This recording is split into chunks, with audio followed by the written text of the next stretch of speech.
back out on the highway of doom, and you are riding with Hatrick, Penry. You know, I just put an article up called The Great White Hype about Rand Paul, Bernie Sanders, our saviors.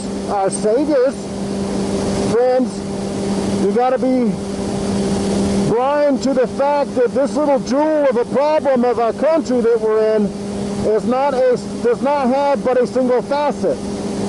This little jewel of a fucked up country is multifaceted. So to settle for the lesser of two evils, or a guy that has something you like instead of a whole bunch of stuff you don't like, that's not acceptable to me anymore. And if I cast a vote for president, it'll be for the Libertarian Party as a protest vote. I know they have no chance of being elected, and we're using electronic voting machines, so why would I believe we would even have a fair election anymore with the same people who are doing everything I've been talking to you guys about, right? You don't trust them. I don't trust them. Nobody trusts them. Why are we voting on electronic voting machines? And I always cast an absentee ballot if I vote locally or in some national election. But for now, looking at Rand Paul and Bernie Sanders, you know, Rand is nothing like his dad, and even Ron Paul in my book is a very suspicious character because he fits exactly the profile of the controlled opposition shill. And that is, they tell you everything you want to hear, a lot of what you want to hear, and then they spin you off in the end, and it never works out. It never works out, you know. So if you look at these characters and you say, which one brought about change? Which one was real? Well, none of them in the end, none of them. And that can't be a coincidence. It really can't. And the genuine ones get, you know, assassinated. And we look at JFK mostly for that as far as president, but, you know, there was an attempt on Ronald Reagan's life, and although Reagan wasn't the best president to speak of, he did things a little bit differently, and he didn't play the game 100% as he should have. And also, if you look at who would have assumed the throne after this assassination, well, it would have been Poppy Bush, H.W. Bush, who's a CIA operative. And a lot of you, if you read Family of Secrets by Russ Baker, you'll know all about the Bush family, and as many of you know about the Clinton family. And, you know, by the way, we're talking about wealthy families. Let's just have a look at the old Sanders and Rand Paul. These guys are fabulously wealthy. They are millionaires. They are millionaires. So America's fascination, America's fetish, if you will, with voting for super rich people. Okay, is this not a strange phenomenon where very, very poor people, okay, and if you're middle class and you think you're wealthy, you're not. You're not. You're poor, comparatively speaking, to these players that we're talking about. They're fantastically wealthy. They own a lot of property, a lot of money in the bank, a lot of stocks, great portfolio. They don't drive. They're flown around. Cars pick them up and drive them everywhere. This is the lifestyle they live. What is America's fascination? Let me get over here. With voting for these super rich people, you know? I just don't get it. I don't get it at all. And I know there's not a lot of candidates put forth that proclaim to be poor and living the life of Jesus, or whatever you want to call it, a simple life.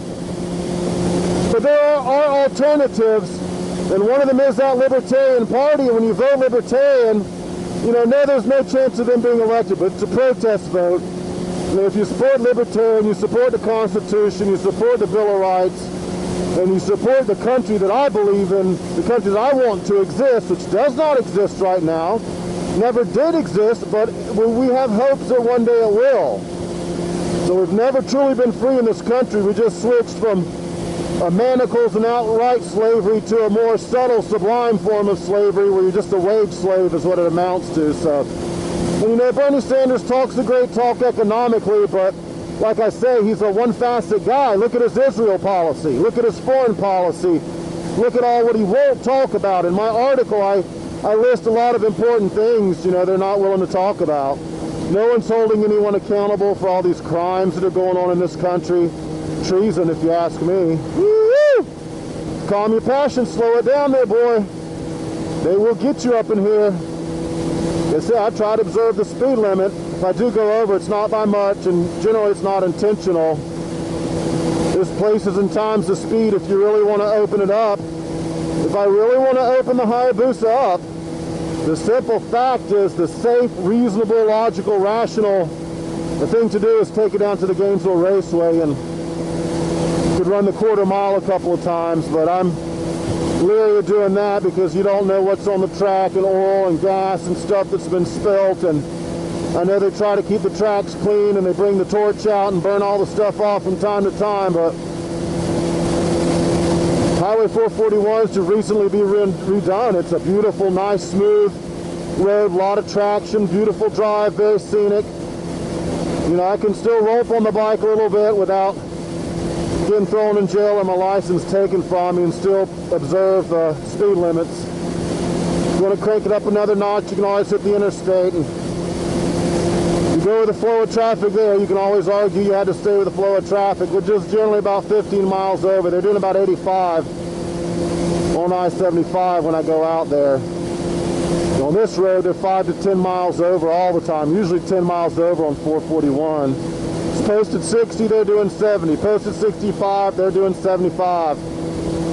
And if sometimes if you drive the speed limit, you're an obstacle and you're a hazard in the road, simply because other people are not driving in a safe manner. So again, that's why you may have to go with the flow of traffic in certain situations. Just because the law says the speed limit is 65, by golly, that doesn't mean you can't do 85 if you got to get the hell out of a bad situation. I mean, this is your life is at stake, and this is what you would argue in court if some officer were unfair enough to try to cite you for trying to save your own life because other people were driving like crap, right? It's happened to me a number of times. I've saved my ass a number of times by being a focused driver who's attentive of what's going on around me, and I'm always looking for an out. I notice when my focus begins to slip and I try to alert myself, I'll even, you know, shout to myself, focus, focus, you know, whatever it takes, you know. We are driving on a motorcycle. It is a very dangerous form of transportation. So, anyway, back to Bernie Sanders and Rand Paul. You know, please, don't be fooled again. They got us with Ron Paul.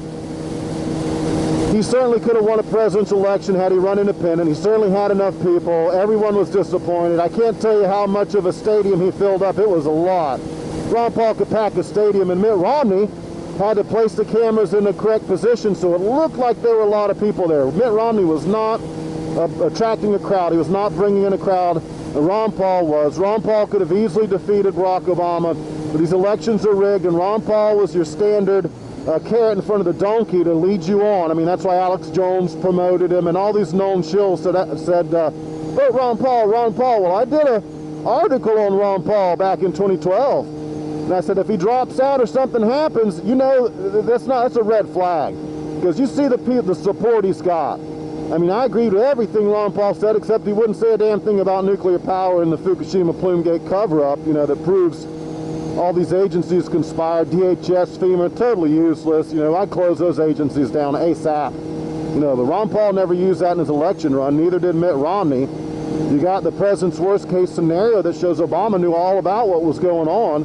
He didn't give any warnings. You know, and the NRC, maybe they intentionally lied to him, but he hauled ass to South America. That's pretty obvious to me. He knew damn well that plume was coming. He loads up his family, and Stephen Chu from the DOE and the gang, and everybody hauls ass to South America, and they avoid the plume. And you know what? The children are out in the playgrounds on the plume head over here. Yeah, you know, that's why I say sometimes I can't really dwell on the severity of it all, what plume-gate means, and what the Pentagon child porn downloaders, 5,200, what that means, you know. What all that thousands of our veterans being experimented on by these Nazis, literally Nazis we brought back to plant septal implants up the nose of our quote-unquote volunteers that had no clue. They were tricked. They didn't know what they were getting into. A guy wakes up on a gurney, he's got these implants up his nose. He finds out later they were attempting to control his human will and behavior. And these are real accounts you can read. They're dragging out the court case. These guys are old now.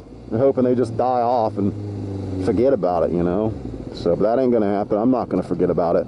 I've tried to do my patriotic duty for our men and women in the armed forces, because I feel, because I didn't go into the armed forces, I didn't do my duty there. If you believe there's a duty to be done there, I did not do that. And so I see a lot of people doing that, and some degree, you know, I feel I have to make up for that. So I've been pretty vigilant about going through these documents. I proved that the sailors were intentionally left in the plumes. Admirals knew about it, Willard, Donald, NRC knew about it, Kathy Gibson, all the other, Jaxco, all these guys. In fact, Jaxco makes a statement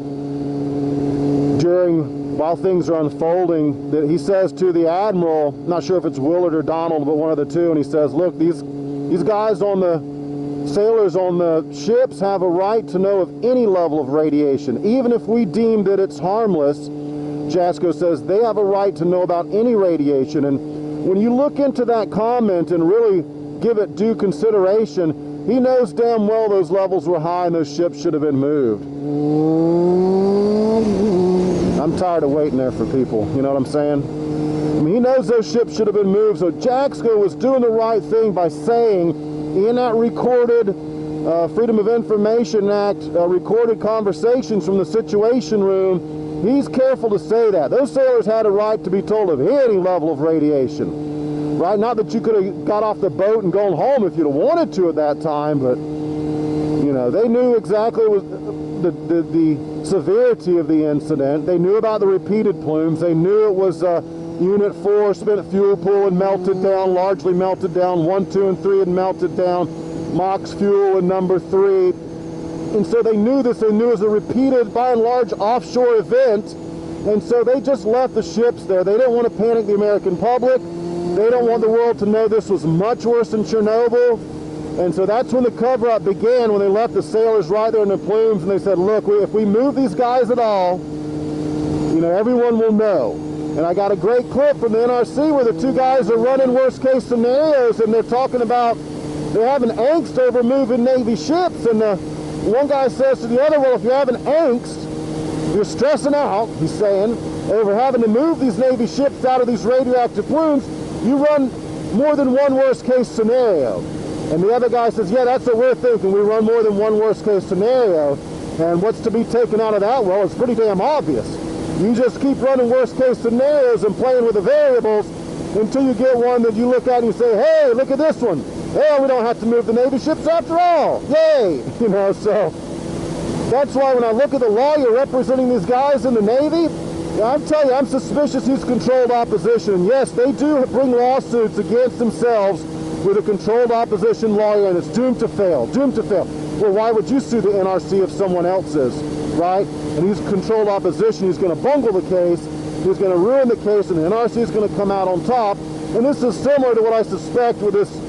I can't prove it, you know, but I put out enough information that there's no reason they shouldn't be suing the NRC Navy reactors in the Navy. I mean, I'd sue Admiral Willard and Donald personally, right? So this is quite strange that they won't jump on all this information I've shown that proves the NRC was negligent.